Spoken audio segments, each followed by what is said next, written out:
Korupsi adalah musuh kita bersama. Ibarat virus, korupsi juga tersebar di mana-mana. Wabah di seluruh penjuru menggerogoti negeri. Korupsi terjadi karena cinta materi. Tindakan korupsi seringkali melibatkan hubungan keluarga, anak, dan istri karena kebiasaan keluarga yang tidak peduli dari mana asal penghasilan sehari-hari. Karena itu, keluarga punya pengaruh besar untuk mencegah korupsi dari akar. Di balik keluarga yang terhormat, ada anggota keluarga yang hebat, yang selalu mengingatkan sumber pendapatan dan menjaga makna kebahagiaan dengan kesederhanaan. Jangan sampai terlambat hingga semuanya menjadi kiamat. Ditangkap penegak hukum, penghuni rumah tahanan bertahun-tahun tidak pulang. Melihat keluarga dari kejauhan, rasa sesal yang berkepanjangan. Karena itu, mulai cegah korupsi sejak dini dari rumah kita sendiri. Kita bisa mencegah korupsi dari keluarga kita sendiri. Pemirsa, seorang mantan kepala desa di Banyuwangi, Jawa Timur ditahan bersama anaknya sebagai tersangka dugaan korupsi dana desa dan alokasi dana desa sebesar 1,3 miliar rupiah. Dana korupsi anggaran dana desa. Suppose we were privileged to enter the inner sanctum of a television station.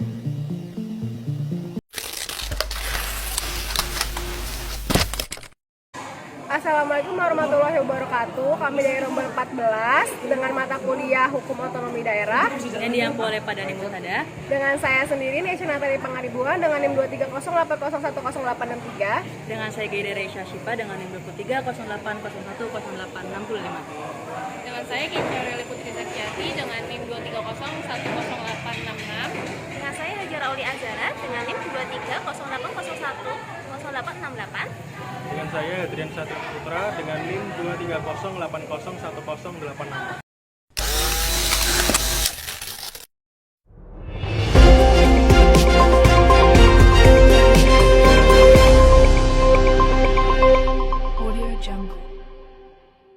Selamat pagi, para pemirsa. Saya Hajar Auli Azara akan melaporkan berita terkait penyelewengan desa pada hari ini.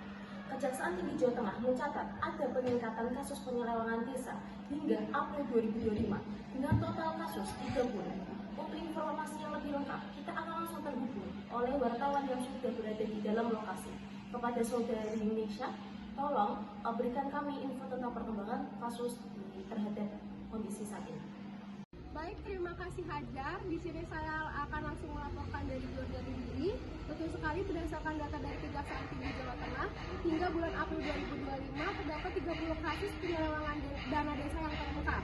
Kasus-kasus ini mengalami peningkatan dari tahun sebelumnya yang tercatat 29 kasus. Pemerintahan Provinsi Jawa Tengah menggelar sekolah anti korupsi yang diikuti oleh sekitar 7.810 kepala desa. Program ini bertujuan memberikan edukasi tentang pentingnya transparansi dan akuntabilitas dalam pengelolaan dana desa.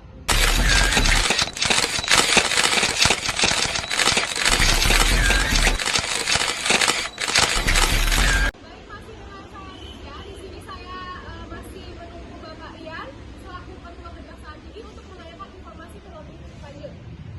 Di belakang saya sudah ada Bapak Rian. Saya akan menanyakan informasi. Apakah benar ada terdapat 30 kasus penyelewengan dana desa yang terungkap? Ya, benar ada. Apa saja modus penyelewengan yang paling sering ditemukan? Ya, jadi itu adalah yang sering digunakan penggunaan dana desa untuk kepentingan pribadi dan laporan kegiatan fiktif. Serta penyalahgunaan data dalam program PTSL, kita mendorong kepala desa agar paham hukum dan tidak tergoda korupsi. Pak, tapi apakah benar di dalam tadi ada kericuhan, Pak? Sudah. Baik, itu saja yang bisa saya sampaikan. Kembali ke studio.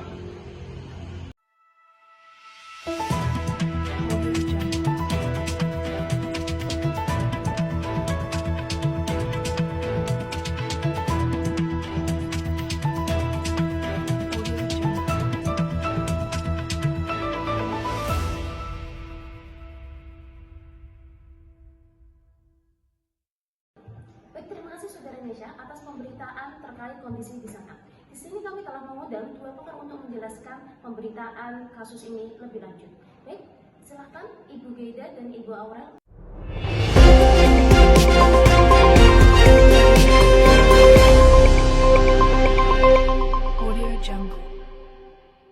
Baik, pemirsa, di sini saya sudah bersama dengan dua pakar yang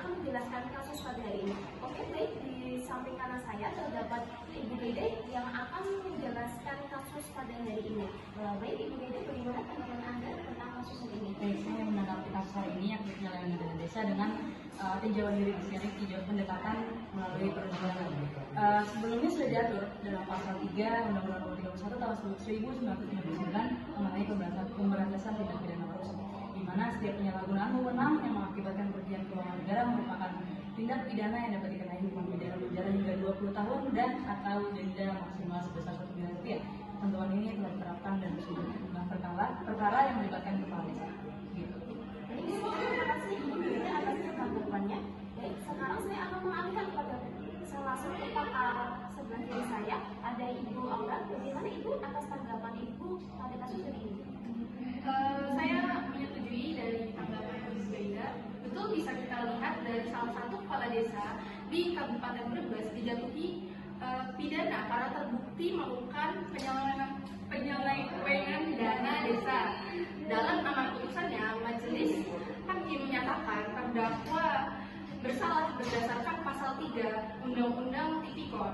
Hal ini terbukti bahwa regulasi tersebut diimplementasikan secara efektif.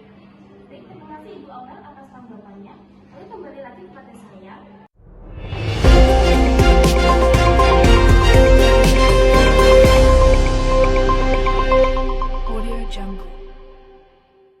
Dengan demikian berita hari ini, terima kasih telah membersamai saya terhadap berita hari ini.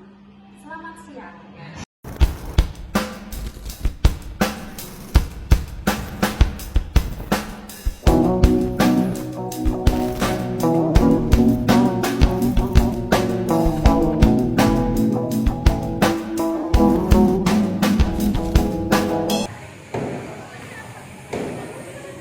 Terima kasih sudah menonton.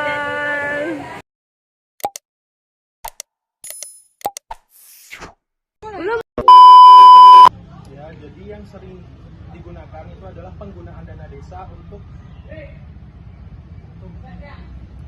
kepentingan pribadi